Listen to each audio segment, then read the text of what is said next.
So the Vice party took place in Lagos, Nigeria, and it had some of the amazing, I'll say BB Nigeria X stars in the building. Not just BB Nigeria, we also had some nice musicians too in the building, fashion gurus and others in the building. You could see the likes of Ramajago coming in. You could see the likes of Nengi. You could see the likes of Slim Case. A lot of people, a lot of amazing people were present for the night. Guess what?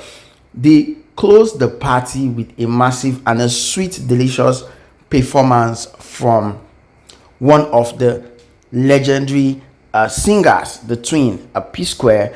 Peter P Square performed there live last night. That's Pretty Mike of Lagos coming into the party to enjoy and have a good time. Well, let me allow you guys listen to Peter P Square performance from this one. And don't forget to subscribe if you're new here. Drop a comment in the comment section, guys.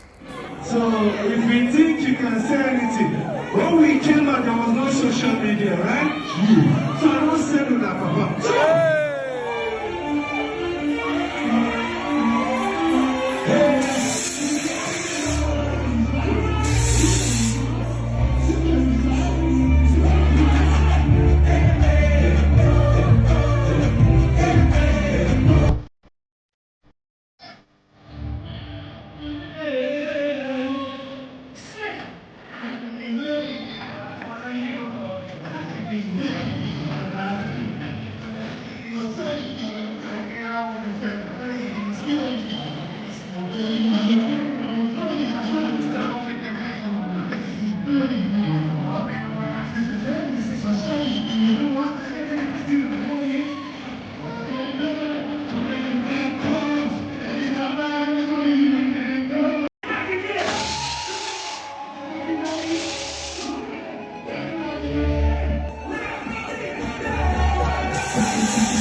I'm